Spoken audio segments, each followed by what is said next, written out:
ആശമാരുടെ ആവശ്യങ്ങളോട് സംസ്ഥാന സർക്കാരിന് ആരോഗ്യ വകുപ്പിന് അനുഭാവപൂർണ്ണമായിട്ടുള്ള നിലപാടാണ് ഉള്ളത്. ഇന്നേ വരെ സർക്കാർ ആ നിലപാട് സ്വീകരിച്ചിട്ടാണ് പോന്നിട്ടുള്ളത്. അതിന് ഏറ്റവും മികച്ച ഉദാഹരണമാണ് നമ്മുടെ ആശമാർക്ക് സംസ്ഥാനങ്ങൾ നൽകുന്ന ഓണറേറിയം സംബന്ധിച്ച കാര്യം. രാജ്യത്തെ ഏറ്റവും കൂടുതൽ ഓണറേറിയം നൽകുന്ന സംസ്ഥാനം കേരളമാണ്.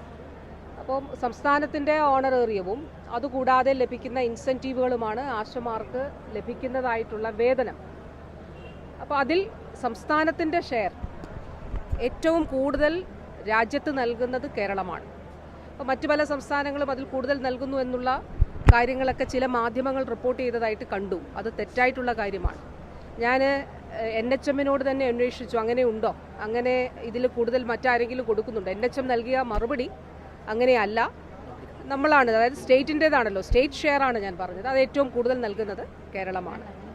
ഞാൻ ഈ പുതിയ കേന്ദ്ര മന്ത്രിസഭ ചുമതല ഏറ്റെടുത്തപ്പോൾ ഡൽഹിയിൽ പോയിരുന്നു. ബഹുമാന്യനായിട്ടുള്ള കേന്ദ്ര ആരോഗ്യ വകുപ്പ് മന്ത്രിയെ കണ്ടിരുന്നു. അനേക വർഷങ്ങളായി കേന്ദ്രം നൽകുന്ന ഇൻസെൻറ്റീവ് ഉയർത്തിയിട്ട് ഒരുപാട് വർഷങ്ങളായി. അപ്പം ഞാൻ നൽകിയ നിവേദനങ്ങളിൽ ഒന്നാമതായി എഴുതിയിരുന്നത് ആശമാരുടെ കാര്യമാണ്. ഒന്നാമത്തെ കാര്യം, ബഹുമാനപ്പെട്ട മിനിസ്റ്റർ ഈ ചർച്ചയിൽ ഇപ്പം എൻ്റെ കത്തിൻ്റെ അടിസ്ഥാനത്തിലാണല്ലോ ചർച്ചയിൽ അജണ്ട നിശ്ചയിക്കുക. അതിൽ ഒന്നാമത്തെ അജണ്ടയായി ഞാൻ എഴുതിയതും ഞാൻ ആവശ്യപ്പെട്ടതും മിനിസ്റ്റർ അതിൻ്റെ അനുസരിച്ച് രേഖപ്പെടുത്തിയതും ആശമാരുടെ വിഷയമായിരുന്നു. അതിൽ സ്റ്റേറ്റ് ആവശ്യപ്പെട്ട വിഷയം ഇവർക്ക് നൽകുന്ന ഇൻസെൻറ്റീവ്സ്, ഇപ്പോൾ കേന്ദ്രം നൽകുന്നത് 2000 രൂപയാണ്.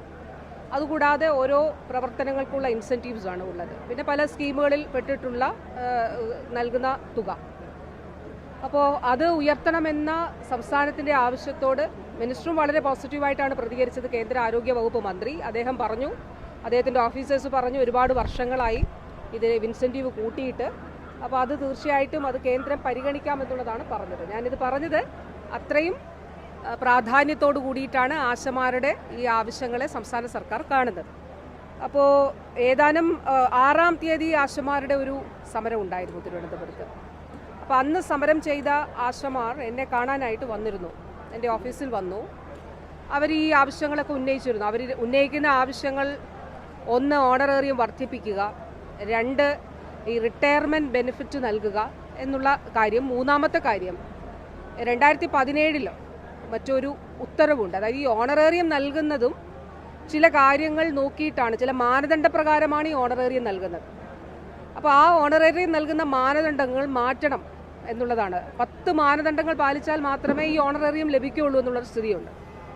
അപ്പോൾ അന്ന് 6-ാം തീയതി 7-ാം തീയതിയോ ആണ് അവരെന്നെ കാണാൻ വന്നത്. അപ്പോൾ അന്ന് അവരുമായിട്ടുള്ള കൂടിക്കാഴ്ചയിൽ തന്നെ ഞാൻ പറഞ്ഞിരുന്നു, അത് മാറ്റാവുന്നതാണ്, അതിലൊരു മനുഷ്യത്വപരമായിട്ടുള്ള സമീപനം സ്വീകരിക്കണം എന്നുള്ളതാണ് കാണുന്നത്. അതുകൊണ്ട് ഈ മാനദണ്ഡങ്ങൾ ഇപ്പോൾ 10 എണ്ണവും പാലിച്ചാലേ ഓണറേറിയം പൂർണ്ണമായിട്ട് കിട്ടുകയുള്ളൂ എന്നുള്ളൊരു സ്ഥിതി അത് ശരിയായിട്ടുള്ളൊരു കാര്യമല്ല. അതുകൊണ്ട് ഒരു കമ്മിറ്റി രൂപീകരിക്കാൻ SMDക്ക്, സ്റ്റേറ്റ് മിഷൻ ഡയറക്ടർക്ക് ഞാൻ നിർദ്ദേശം നൽകിയിരുന്നു. 7-ാം തീയതി വെച്ചുകൊണ്ട് അന്ന് തന്നെ ഒരു ഉത്തരവ്, ഒരു സർക്കുലർ SMDയുടേതായിട്ട് ഉണ്ടായിട്ടുണ്ട്. അതിലൊരു കമ്മിറ്റി രൂപീകരിച്ചുകൊണ്ട് ഈ കാര്യങ്ങൾ പരിശോധിക്കുന്നതാണ് തീരുമാനിച്ചിട്ടുള്ളത്. ആ കമ്മിറ്റി 2 ആഴ്ചയ്ക്കുള്ളിൽ റിപ്പോർട്ട് നൽകണം എന്നാണ് പറഞ്ഞത്. ഇപ്പോൾ ഒരാഴ്ച കഴിഞ്ഞു, അടുത്ത ഒരാഴ്ചയ്ക്കുള്ളിൽ ആ കമ്മിറ്റിയുടെ റിപ്പോർട്ട് നൽകും.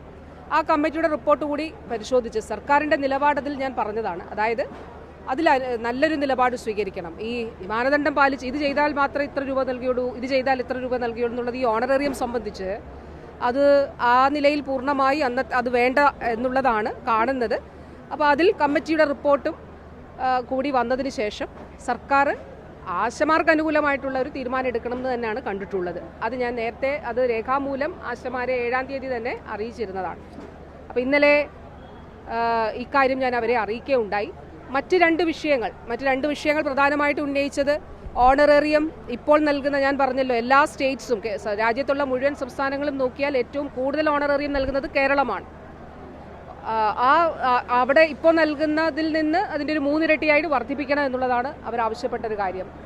2-ാമത്തെ കാര്യം, ധനപരമായ കാര്യം ആവശ്യപ്പെട്ടത് അവർക്കൊരു റിട്ടയർമെൻറ്റ് ആനുകൂല്യം. ഇത് ഇന്നോ ഇന്നലെയോ കുറേ മാസങ്ങളിലുള്ള വിഷയമല്ല, കുറേ വർഷങ്ങളായിട്ടുള്ള കുറച്ച് കാര്യങ്ങളാണ്. അപ്പോൾ ഈ ഒരു ഘട്ടത്തിൽ വളരെ സ്ട്രക്ചേർഡായിട്ട് ആശാമാരുടെ പ്രവർത്തനം കൊണ്ടുപോകുന്നതിനാണ് ശ്രമിച്ചത്. അതിലൊരു കാര്യം, ഇപ്പോൾ ഇൻഷുറൻസ് പരിരക്ഷയ്ക്ക് അർഹമായിട്ടുള്ള ആശമാർക്ക് അത് ഉണ്ട് എന്നുള്ളത് ഉറപ്പാക്കാൻ ഞാൻ ഒരു 2 വർഷം മുൻപ് തന്നെ നിർദ്ദേശം നൽകിയിരുന്നു. അതിൻ്റെ അടിസ്ഥാനത്തിൽ ആരെങ്കിലും വിട്ടുപോയിട്ടുണ്ടോ, ഇതിൻ്റെ മാനദണ്ഡം അനുസരിച്ച് വിട്ടുപോയിട്ടുണ്ടോ എന്നുള്ളത് നോക്കാൻ പറഞ്ഞിരുന്നു. രണ്ടാമത്തെ കാര്യം, ഈ ഏജാണ് അവർ പിരിഞ്ഞു പോകേണ്ട ഒരു പ്രായം സംബന്ധിച്ച് ഒരു കേന്ദ്രത്തിൻ്റെ ഒരു നിർദ്ദേശം വന്നു. കേന്ദ്രത്തിൻ്റെ നിർദ്ദേശം വന്നതിൻ്റെ അടിസ്ഥാനത്തിൽ 62 വയസ്സ് എന്നുള്ളൊരു ഉത്തരവ് NHM ഇറക്കുകയുണ്ടായി. അന്ന് ആശമാർ ഈ വിഷയം എൻ്റെ ശ്രദ്ധയിൽപ്പെടുത്തിയപ്പോൾ ഞാനത് ഫ്രീസ് ചെയ്യാൻ പറഞ്ഞു.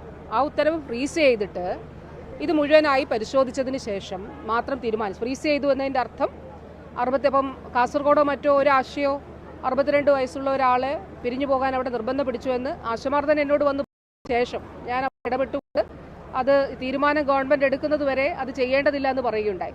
അപ്പോൾ ആ ഉത്തരവ് ഓൾറെഡി ഫ്രീസ്ഡ് ആണ്. അപ്പോൾ അത് 62 എന്നുള്ളത് ഫ്രീസ് ചെയ്തിട്ടുണ്ട്. ഇതാണ് സാഹചര്യം. ഈ രണ്ട് വിഷയങ്ങളും അപ്പോൾ ഈ ഓണറേറിയവുമായി ബന്ധപ്പെട്ടിട്ടുള്ള മാനദണ്ഡങ്ങളുടെ കാര്യത്തിൽ ആശമാർക്ക് അനുകൂലമായ തീരുമാനം എടുക്കണമെന്ന് സർക്കാർ തീരുമാനിച്ചതുകൊണ്ടാണ് ഈ കമ്മിറ്റി അന്ന് ഒരു ഉത്തരവ് അന്നത്തെ സാഹചര്യങ്ങളൊക്കെ പരിശോധിച്ചിട്ടാവുമല്ലോ. അപ്പോൾ ആ ഒരു കമ്മിറ്റി രൂപീകരിച്ചുകൊണ്ട് അതിനൊരു എന്താണ് റെക്കമെൻഡേഷൻ എന്നുള്ളത് തരാൻ പറഞ്ഞത്. അവരുടെ റിപ്പോർട്ട് ഒരാഴ്ച കഴിഞ്ഞ് ഒരാഴ്ചയ്ക്കുള്ളിൽ അത് ലഭിക്കും. അനുകൂലമായ തീരുമാനം എടുക്കുമെന്ന് ഞാൻ പറഞ്ഞിരുന്നു. രണ്ടാമത്തെ കാര്യം ഈ ധനപരമായിട്ടുള്ള കാര്യമാണ്. ഞാൻ ആശമാരോട് പറഞ്ഞു അത് ധനവകുപ്പുമായിട്ട് കൂടി നമുക്ക് ചർച്ച ചെയ്യാൻ. ബഹുമാനപ്പെട്ട ധനവകുപ്പ് മന്ത്രിയോട് ഈ വിഷയം അദ്ദേഹത്തിൻ്റെ ശ്രദ്ധയിൽ കൂടി പെടുത്താം എന്നുള്ളതാണ് പറഞ്ഞിട്ടുള്ളത്.